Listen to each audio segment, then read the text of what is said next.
গৃহস্থ মনির ভাই আমাকে আলির উপর বসে আছে, একজনের ওনার বন্ধুরই আর কি জমি, ওনার উপর দায়িত্ব ভারপ্রাপ্ত হিসেবে দিয়ে গেছে আর কি, দেখভালের জন্য আর কি। তো বলেন এই কৃষিকাজ, এই পেঁয়াজ চাষের বিষয়ে কিছু বলেন আপনি। চাষের বিষয়ের মধ্যে কি ভাই, এবার এই পেঁয়াজের দানাটা কিনা লাগছে 15,000, 20,000, 10,000, 12,000। হ্যাঁ, কিন্তু সেই হিসাবে এই যে চারার দাম পাচ্ছেন না, সে দামটা প্রথম দিকে ভালো গেছে, দিকে ভালো গেছিল, 4,000 পর্যন্ত বিক্রি 4,000, হয়েছে, 5,000 বিক্রি হয়েছে, হ্যাঁ, 3500, 3,000 বিক্রি হয়েছে। কিন্তু এই যে লাস্টে এসে এখন তো আমাদের দানা ফেলাই দেওয়া লাগছে, আটে গিলি দাম কয় না, ওই আটের ভারী ফেলে তুই আসা লাগছে। হ্যাঁ, কিন্তু পেঁয়াজের 10,000 লাস্টে কি হবে এটা তো বলা যাচ্ছে না।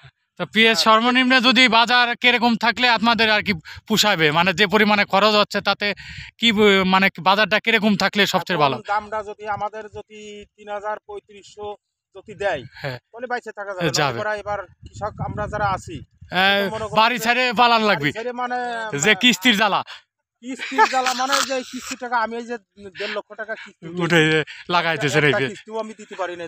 আমার কাছে আশায় আছে যে পেঁয়াজের দাম যদি ভালো পান। হ্যাঁ, কিন্তু আমি তো সে ভাব দেখতেছি না এখন, যে আমার মনে হয় পলান লাগতে পারে, মনে আছে মানে আমার দেশ ছেড়ে পলান লাগবে না। আমি তো গরিব মানুষ, আমি তো কোনো বছর পেঁয়াজ লাগাই নাই, কিন্তু এই বছরে বেঁচেছি। কিন্তু দেখতেছি এই বছর আমার এই দেশ ছেড়ে পলান লাগবে না।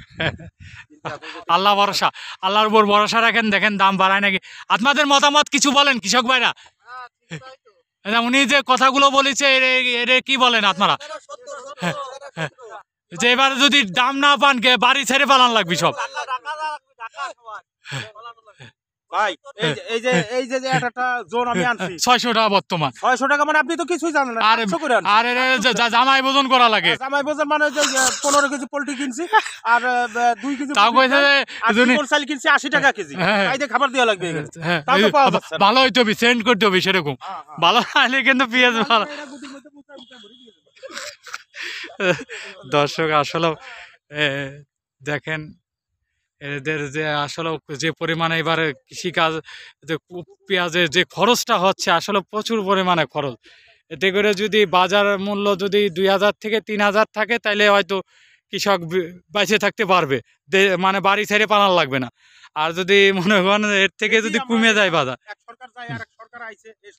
তো ইনশাল্লাহ আমরা মনে করি এই সরকার একটু কৃষক ভাইদের প্রতি একটু দেখবেন, কারণ আসলে আমাদের বাংলাদেশ তো কৃষি নির্ভরশীল বেশি, 90% কাজে এলো কৃষি কাজের সাথে জড়িত, তাই না?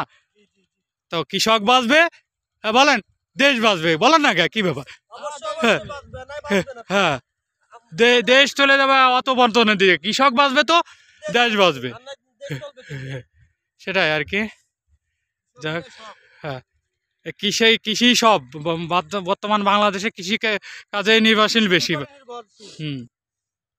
1 বিঘে জমি পেঁয়াজ লাগাইতে 28% পাখি, 35-40 হাজার টাকা খরচ। তাহলে এখানে যদি টাকাটা যদি না উঠাইতে পারে না দেখে, তাহলে পরে আমরা, আর তারপরও সার ওষুধ যে পরিমাণে দাম, 1300 টাকা সারের বস্তা হয়েছে 1800 টাকা, 1800, 2000। ও এখন বর্তমান 2400 চলে। হায় হাল, হায় আল্লাহ।